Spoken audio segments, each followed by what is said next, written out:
करण एक ऐसा लड़का था, वह देखने में, काम करने में, खाने में बेजोड़ था। उसका कद लंबा, बदन गोरा, बहुत ही चुस्त, फुर्तीला तथा ताकतवर था। दूसरों के उपकार के मामले में उसकी ख्याति बहुत थी, तो गोरापन में भी वह गाँव भर में ज्यादा था। मगर उसका छोटा भाई रामू उसके विपरीत था। वह दुबला पतला कद का था। किसी के मरने का समाचार सुनकर उसका शरीर अजीब सा हो जाता था। वह अपने भाई जैसा मूर्ख ही नहीं था तथा मूर्खता की कोई बात भी उसमें नहीं थी। सवेरे ही वह भोजन करके अपना बस्ता लेकर पिंड चला जाता था। दक्षिण तरफ एक पीपल के पेड़ के नीचे बैठकर वह दिन भर कहानियां लिखा करता था। वह जो कुछ भी कमाता था उसे घर आकर संदूक में बंद कर देता था। रात को सारे दरवाजे खिड़कियां बंद कर और उनकी कई बार जांच करने के बाद वह सोता था। आज सवेरे करण पेड़ के नीचे बैठा सिगरेट पी रहा था। इसी समय उसकी छोटी अविवाहित बहन पिंकी उसकी पीठ के पीछे आकर रोने लगी। करण ने उसके सिर पर हाथ रखकर पूछा, अरे सवेरे सवेरे क्यों रो रही है? उसकी छोटी बहन पिंकी उसकी पीठ पर जगह आंसुओं के चिन्ह छोड़ती हुई बोली, आज भाभी ने मेरे गाल पर चुटी काटी और मुझे बेशरम कहा। करण ने हंसकर कहा, तुम्हें बेशरम कहा? अरे इतनी सुंदर आंखों वाली को बेशरम कहने वाली खुद बेशरम है, पर तुम्हारे गाल पर चूटी क्यों काटी? पिंकी ने रोते रोते कहा, उसकी मर्जी। उसकी मर्जी? चल जरा पूछूं तो। करण पिंकी का हाथ पकड़कर घर के भीतर गया और पुकारा, रानी बहू। रानी बड़ी बहू का नाम है। उसकी शादी 5 साल की उम्र में हो गई थी। तब से उसे सभी रानी बहू कहते आए थे। अब उसकी उम्र 20 साल की है। 3 से 4 साल पहले एक लड़का हुआ था, 2-4 दिन बाद ही मर गया था। तब से वह निःसंतान ही है। भाई बहन को एक साथ देखकर वह जल उठी। कड़क कर बोली, कल ही मेरी शिकायत करने गई थी। करण ने शांत भाव से कहा, तुमने इस 2 आंखों वाली को बेशरम कहा और इसको चुटी काटी। रानी बोली, तो क्या करती? सुबह उठते ही कोई काम तो किया नहीं? हाँ, बछड़ा जरूर खोल दिया। बताइए, आज एक बूंद भी दूध नहीं मिला। इसने तो पिटने का काम किया है। करण ने पूछा, बहन बछड़ा खोलने का काम तो तुम्हारा नहीं है? भाई के पीछे छुपी हुई पिंकी ने कहा, मैंने सोचा कि दूध दुहा जा चुका है, फिर ऐसा समझा तो ठीक कर दूंगी। इतना कहकर रानी जाने लगी। करण ने हंसते हुए कहा, याद है न, इस उम्र में तुमने भी माँ का तोता उड़ा दिया था, यह सोचकर कि पिंजरे में तोता उड़ ही नहीं सकता। उसने मुस्कराकर कहा, याद है, तब मैं बहुत छोटी थी। पिंकी ने कहा, दादा चलो जरा देखें कि बगीचे में आम पके या नहीं। चलो। उसी पल नौकर मोहन ने कहा, नारायण बाबा बैठो। रनी बाज की तरह झपटकर बोली, उन्हें जाने के लिए कह दे। यदि तुमने सुबह सुबह पीने का धंधा शुरू किया तो मैं अपने प्राण दे दूंगी। ये सब क्या है? करण ने कोई जवाब नहीं दिया। चुपचाप बहन को लेकर बगीचे की ओर चल पड़ा। सरस्वती की पतली धार के पास बगीचा था।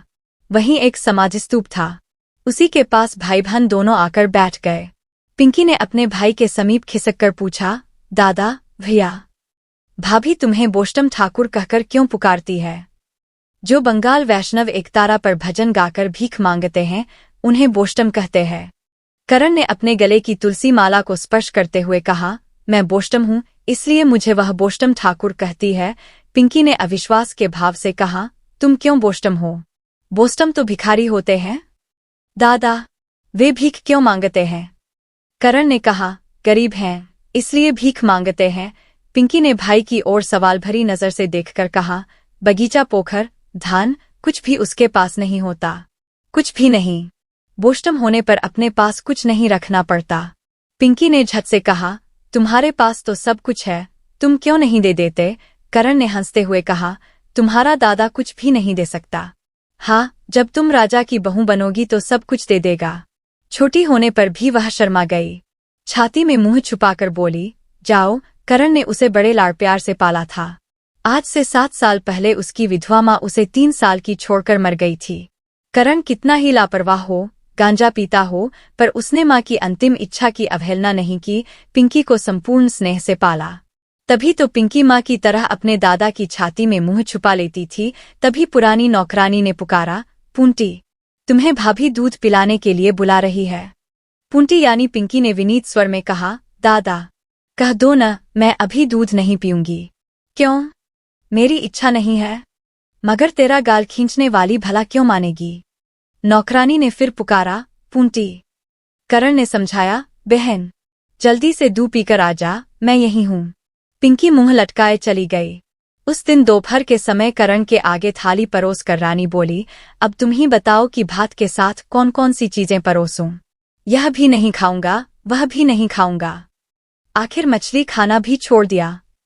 करण ने कहा, इतनी सारी सब्जियां तो हैं न, इतनी सारी कहा, यह तो देहात है, यहाँ मछली जरूरी मिलती है जिसे तुम खाते नहीं हो। अरे पूंटी चल, पंखा झल।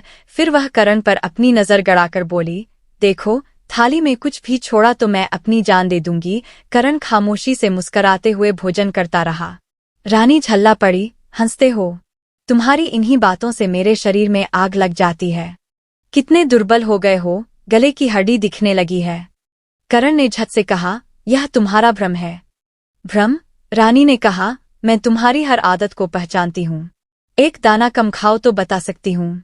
पूंटी पंखा रखकर अपने दादा के लिए दूध ले आ। पिंकी चली गई।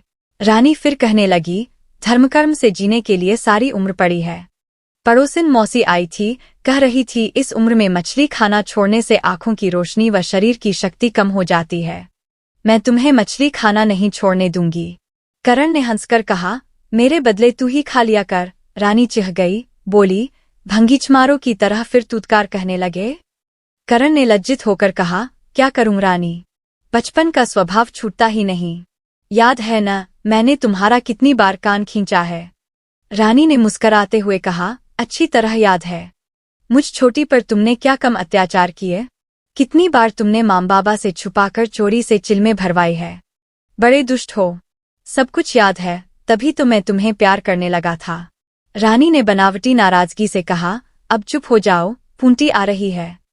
पूंटी दूध का कटोरा रखकर फिर पंखा झलने लगी। रानी हाथ धोकर आई और पूंटी से बोली, पूंटी पंखा मुझे दे दे और तू जाकर खेल। पूंटी के जाते ही बिराज ने पंखा झलते हुए कहा, सच कहती हूँ कि इतनी कम उम्र में शादी नहीं होनी चाहिए। करण ने विरोध किया, क्यों, मेरे ख्याल से तो लड़कियों की शादी बहुत कम उम्र में हो जानी चाहिए। रानी ने असहमति प्रकट करते हुए कहा, नहीं, मेरी बात और है। मैं 10 साल की उम्र में ही इस घर की स्वामिनी बन गई थी। फिर मेरे कोई शरारती ननद व जेठानी नहीं थी, वरना तो छोटी आयु से ही घर में मारपीट व बकबक शुरू हो जाती है। इन्हीं सभी बातों को सोचकर मैं पूंटी बात नहीं चलाती। परसों ही राजेश्वरी तल्ला के घोषाल बाबू के यहाँ से पूंटी की विवाहवार्ता के लिए घर की दूती आई थी। सवांग के लिए जेवर और 1000 रुपये नकद। मगर मैं अभी 2 साल तक बात नहीं करूंगी। करण ने चौंक कर कहा, क्या तुम मेरी बहन को 1000 रुपयों में बेचोगी। रानी दृढ़ता से बोली, रुपए जरूर लूंगी। क्या तुमने मेरे 300 रुपये नहीं दिए थे। पीताम्बर की शादी में लड़की वालों को 500 नहीं देने पड़े थे। साफ साफ कहे देती हूँ कि तुम इन बातों में दखल न देना। जो हमारी रीत है उसी के हिसाब से काम होगा। करण ने चकित होकर कहा, यह बात गलत है। हम पैसा देते हैं, पर मैं पूंटी का कन्यादान धर्म से करूंगा। रानी ने अपने पति के हृदय की हलचल समझ ली। झट से बोली, जो मर्जी आए करना, पर अभी तो अच्छी तरह खा लो। बहाना करके उठ मत जाना। क्या मैं अभी उठता हूँ। रानी ने कहा, ना, ऐसा तो तुम्हारे शत्रु भी नहीं कह सकते। इसके लिए मैंने उपवास किए हैं। अरे बस खा लिया। बिराज ने कहा, देखो अभी उठना मत, तुम्हें मेरी सौगंध।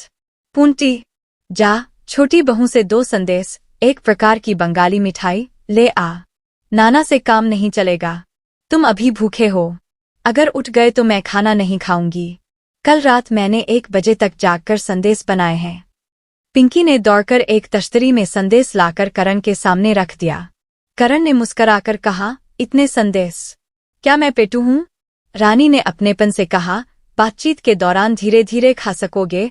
करण ने कहा, तो खाना ही पड़ेगा। रानी ने तर्क दिया, यदि मछली नहीं खाओगे तो यह चीजें ज्यादा ही खानी पड़ेगी। तश्तरी को अपने करीब खींचकर कहा, तुम्हारे इस अत्याचार के कारण तो मुझे वन में जाना। दादा, मुझे भी, पूंटी ने कहा। रानी ने भड़ककर कहा, चुप रह, खाएंगे नहीं तो जिंदा कैसे रहेंगे। इन सभी आरोपों व प्रत्यारोपों का पता ससुराल जाने पर चलेगा। लगभग 1.5 माह बाद करण का बुखार आज सुबह उतर गया। रानी ने उसके कपड़े बदल दिए, फर्श पर बिस्तर बिछा दिया। करण लेटा हुआ खिड़की की राह एक नारियल के पेड़ को देख रहा था। पिंकी उसे पंखा झल रही थी। कुछ देर बाद रानी नहा धोकर आई। उसके भीगे बाल पीठ पर छितराए हुए थे। उसके आते ही कमरे में एक दीप्ति सी हुई। करण ने चौंक कर कहा, यह क्या? रानी ने बताया, पंचानंद बाबा की पूजा करनी है। सामग्री भिजवाई है। उसने पति के सिरहाने बैठकर उसके माथे को छुआ। अब बुखार नहीं है। सारे गांव में चेचक फैला हुआ है। शीतला माता के मन में जाने क्या है। मोती मोल के बच्चे के रोमरोम पर माता की कृपा है।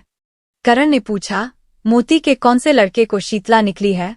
रानी ने कहा, बड़े लड़के को। उसने प्रार्थना की, शीतला माँ, गांव को शीतल करो। आह, उसका यही लड़का कमाता है। पिछले शनिवार को अचानक मेरी नींद टूट गई। मैंने तुम्हें स्पर्श किया, शरीर जल रहा था। मेरा तो खून जल गया। काफी रोई। फिर शीतला माता की मनौती मानी कि ये अच्छे हो जाएंगे तो मैं पूजा चढ़ाऊंगी, तभी अन्न जल ग्रहण करूंगी, वरना जान दे दूंगी। रानी की आंखें छलछला आई। आंसू गिर पड़े। तुम उपवास कर रही हो? पूंटी ने बताया। हाँ दादा, भाभी कुछ नहीं खाती। शाम को कच्चा चावल, वह भी मुट्ठी भर, और एक लोटा जल। करण को बुरा लगा, बोला, यह तो पागलपन है। रानी ने साड़ी के पल्लू से आंखें पोंछते हुए कहा, हाँ, यह पागलपन है, असली पागलपन। तुम स्त्री होते तो पति का महत्व समझते, पत्नी के सीने में कैसी पीड़ा होती है यह जानते। पूंटी, यदि पूजा करने जाना चाहती हो तो नहा धोकर तैयार हो जाओ। मैं जरूर जाऊंगी। अपने दादा के लिए प्रार्थना करना। पूंटी के जाते ही नीलांबर ने कहा, मेरे लिए वह तुमसे श्रेष्ठ वरदान मांगेगी। रानी ने सरलता से हंसकर कहा, कितने ही नाते रिश्ते हों, पर पत्नी से ज्यादा सही प्रार्थना पति के लिए कोई भी नहीं कर सकता। मैं 5 दिनों से उपवास कर रही हूं, पर मारे चिंता की भूख को भूल ही गई। मैंने क्या क्या किया यह मेरा दिल ही जानता है। यदि तुम्हें कुछ भी हो जाता तो मैं जिंदा न रहती। मांग का सिंदूर मिटने के पहले ही मैं अपना सिर फोड़ लेती। विधवा का शुभयात्रा में कोई मुंह नहीं देखता, शुभकर्म में कोई नहीं बुलाता। दोनों हाथ पल्लू से बाहर नहीं निकाल सकती, माथे से आंचल नहीं हटा सकती। छी छी, यह जीवन भी कोई जीवन होता है। जिस युग में लोग स्त्रियों को जलाकर मार डालते थे वही ठीक था। अब वे स्त्री का दुख दर्द नहीं समझते। करण ने कहा, फिर जाकर तुम समझा दो। रानी ने कहा, मैं समझा सकती हूँ, और केवल मैं ही क्यों, जो तुम्हें पाकर खो देगी वही समझा देगी। सहसा बिराज हंस पड़ी। मैं भी क्या बकबक किए जा रही हूँ। बदन में कहीं दर्द तो नहीं है? करण ने ना के लहजे में सिर हिलाकर कहा, नहीं। रानी से निश्चिंत होते हुए कहा, फिर कोई चिंता की बात नहीं। मुझे भूख लगी है, कुछ बनाने की तैयारी करूं। सच, आज तो मेरा कोई हाथ भी काट डाले तो क्रोध नहीं आएगा। नौकर यदु ने फिर पूछा, क्या वैद्य जी को बुलाकर लाना होगा? करण ने बीच में कहा, ना। मगर रानी ने कहा, एक बार बुला ही ला, वे अच्छी तरह देख लेंगे तो चिंता मिट जाएगी। 3-4 दिन बाद करण स्वस्थ होकर चंडी मंडप में बैठा था। तभी मोती मोल आकर रोने लगा, दादा ठाकुर, यदि आपने मेरे बेटे छीमंत को नहीं देखा तो वह नहीं बचेगा। देवता, आपकी चरणधूलि के स्पर्श से ही वह स्वस्थ हो जाएगा। करण ने पूछा, उसके शरीर में कुछ दाने निकल आए हैं? मोती ने अश्रु पोंछते हुए कहा, क्या बताऊं, कुछ पता नहीं चलता। नीच जाति में जन्मा हूं, मुंह हूं, कुछ जानता ही नहीं कि क्या करूं। आप चलिए। उसने उसके दोनों पैर पकड़ लिए। करण ने पाँव छुड़ाकर कोमल स्वर में कहा, तू चल, मैं थोड़ी देर में आऊंगा। मोती मोल अपनी आंखें पोंछता हुआ चला गया। करण सोचने लगा कि वह अस्वस्थ है, दुर्बल है, वह कैसे कहीं जा पाएगा।